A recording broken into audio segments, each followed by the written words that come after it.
Hi Brollies, Marvin here from TechBroll.com, where we do unboxings, reviews, and sexy B-rolls. And today we'll take a short break from mechanical keyboard reviews as I share with you my unboxing, assembly guide, and review of the latest Player One Ghost V3 gaming chair. Player One is a local brand here in the Philippines and has just recently launched their third iteration of the Player One Ghost gaming chair. In this video, we'll also take a look at the upgrades and how significant it is for you to consider. With that being said, let's get into it. Let's start with the unboxing experience. By the way, full disclaimer, this was sent to me by Player One, but I'll definitely provide you with my honest feedback for the benefit of both the viewers and the brand itself. Alright, so the Player One Ghost V3 came in a very large box as you can tell, and upon opening the box, all the components seem nicely protected by foams and plastic. The first thing that we have here is the 5-star steel base. The build construction is very good and speaks confidence about the overall quality, but unlike the V2, this one doesn't have reinforcements on the legs. Not a deal breaker though, since my V1 that doesn't have reinforcements on the legs still holds up until now. And Player One said they noticed no significant difference in terms of build quality and warranty claims, so no issues here. Next, we have a sort of welcome note and their social media platforms for aftermarket support. We also have a couple of Player One stickers inside the box. Next, we have the user manual, but I'm going to try to build this later on my own to see how intuitive the components are. Next, we have the backrest that at first look and touch resembles the V1 and V2. Next, we have the lumbar pillow that was upgraded on the V2 to have a redesigned shape and features a fabric cover compared to the PU leather of the V1. It is also super soft as you can tell, which is a good sign. Next, we have the neck pillow that might look the same from the surface, but is now made out of cold molded memory foam instead of the soft stretch cotton from the V1. The armrest was also upgraded on the V2 from the 2D armrest of V1 to a 4D armrest, and we still got that here on the V3. This one is significantly more adjustable, and the surface area of the armrest itself is noticeably larger compared to V1. Next, we have the plastic side covers, pretty standard. And then we have this accessory box that houses the wheels, the gas lift and its cover, and a set of screws and tools. The gas lift cover is pretty basic and is made out of plastic. Now, the gas lift itself is a level 4 gas lift, which is pretty standard for gaming chairs. Like I said, we have a set of screws and tools right here. Next, we have the adjustable tilt mechanism, which was upgraded from the basic butterfly mechanism to this frog mechanism, which gives the Player One Ghost V3 more stability and can support heavier weight. We also have here the handles for the adjustment levers. And lastly, we have the seat itself. Now, since I already have substantial experience building gaming chairs, I didn't have to use the manual, especially that these components are actually pretty intuitive. The first step is to install the upgraded wheels, which are now silent rollerblade wheels. All you have to do is line it up on the 5-star steel base and push it firmly until it locks in place. The next step is to install the Class 4 gas lift, and all you have to do is line it up at the center and just slot it in like so. The actual weight of the seat will secure the chair properly later. Then install the plastic gas lift covers, making sure of the correct orientation. Now the next step is to install the frog tilt adjustment mechanism and the armrest to the seat. I suggest you do not remove the plastic cover entirely until the chair is already built, so that you still have some sort of protection while building it. Now, the good thing here is that not only the screws have been upgraded from V1, but they are also pre-installed, meaning you'll know exactly which screws and washers to use on each part of the component without even looking at the manual. All you have to do is remove the screws and washers first, line up the frog tilt adjustment mechanism in the proper orientation following the instruction on the component, and then secure it properly using either the Allen wrench that came with the package or use a better tool if you have one. Now, for the armrest, I suggest you place something underneath the seat so that you can easily line up the armrest with the screw holes as you can see here.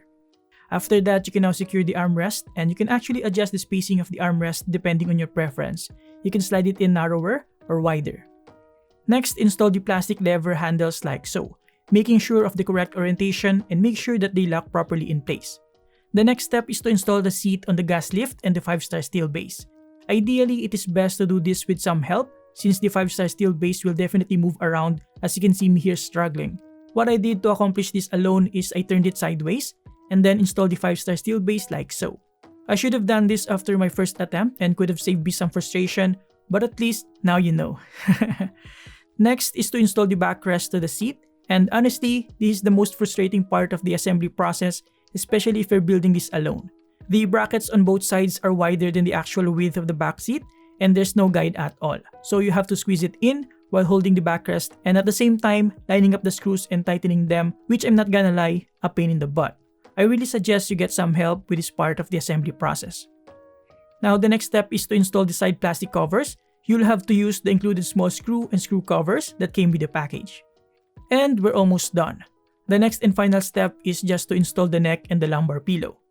Now the design of the headrest and the neck pillow hasn't been improved since V1. The adjustment option is still quite limited, but as per my testing, I can finally adjust it at the right position to target my neck. Maybe it's because of the longer strap wherein you can push the pillow further down. Now before we take a look at the lumbar pillow, let's take a look at the adjustable built-in lumbar support. Now my first impressions on this is that I feel like this is really stiff than I was expecting. Maybe there's a reason for that I'm not aware of, but yeah, definitely harder than I anticipated. Now you can adjust the protrusion of this built-in lumbar support by rotating the knob on the side, which is fairly easy to rotate at first until you reach the maximum tension where it becomes super tight. I'd say the protrusion is substantial enough to feel some difference. I would still highly suggest though to always use the lumbar pillow as the built-in adjustable lumbar support is again quite stiff. On the other side of things, I really love the lumbar pillow which is made out of memory foam with a nice to the touch fabric cover. It is super soft and nice for the back. As for the rest of the support, I'm not gonna lie, I find them relatively stiff, maybe slightly stiffer than my Ghost V1, especially here on the shoulders and on the sides of the seat. We still have the V1 by the way and being used by my sister. The cushion of the seat itself though is super soft.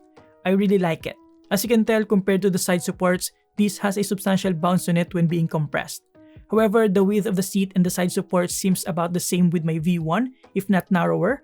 It's kind of a tight fit for the size of my thighs, and with stiff side supports, I am unable to comfortably sit in a cross-leg position, which I often do.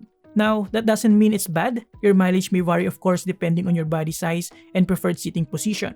Cross-leg position is really not that ideal for your proper posture, and that's just my preferred comfortable position. I just thought I needed to share that as a complete user experience. Now, there are a lot of things that I appreciate with this new design. I like the addition of carbon-like texture and design on the side supports, the outstanding craftsmanship, and the almost perfect stitching around the chair, including the logos in front and at the back. I also like the additional pocket behind that mimics the pocket of a normal car seat, and just the overall solid build quality of this chair is really outstanding. Now in terms of the adjustments, the 4D armbar is extremely flexible and solidly built. You can push this lever to adjust the height up to this point and down to this point. You can also adjust it at different levels depending on your preference. There is also a button here that you can press to move the armrest backward like so and forward like so. You can also adjust it in different levels. You can also rotate it either to the right or left, and you can even push this button to move the armrest closer or farther from your body. These adjustments are often seen on most high-tier gaming chairs out in the market, so this is awesome. The armrest itself is also fairly squishy, adding to the overall package. Speaking of adjustments, here on the right side we have the lever for tilting the backrest all the way back up to almost a 180-degree angle. Underneath we have a couple of levers, one for adjusting the height and the other one for locking the tilt mechanism of the backrest. We also have here the adjustment knob for the tilt adjustment mechanism. As for the rollerblade wheels, they are extremely smooth for the most part, but sometimes depending on the angle, they can also lock up a bit. Alright guys, before we end this video, I'll pop the complete specifications on the screen so that you can check it out. And that's about it for my assembly guide and thoughts about the third iteration of the Pair 1 Ghost gaming chair. So to conclude, I appreciate all the upgrades made to the Pair 1 Ghost all the way from V1. I like the improved design, how slightly it may be from the original version. I like the redesign and now extremely soft lumbar pillow, and I also like the highly adjustable 4D armrest and the better frog tilt adjustment mechanism. I also kinda like the new rollerblade wheels.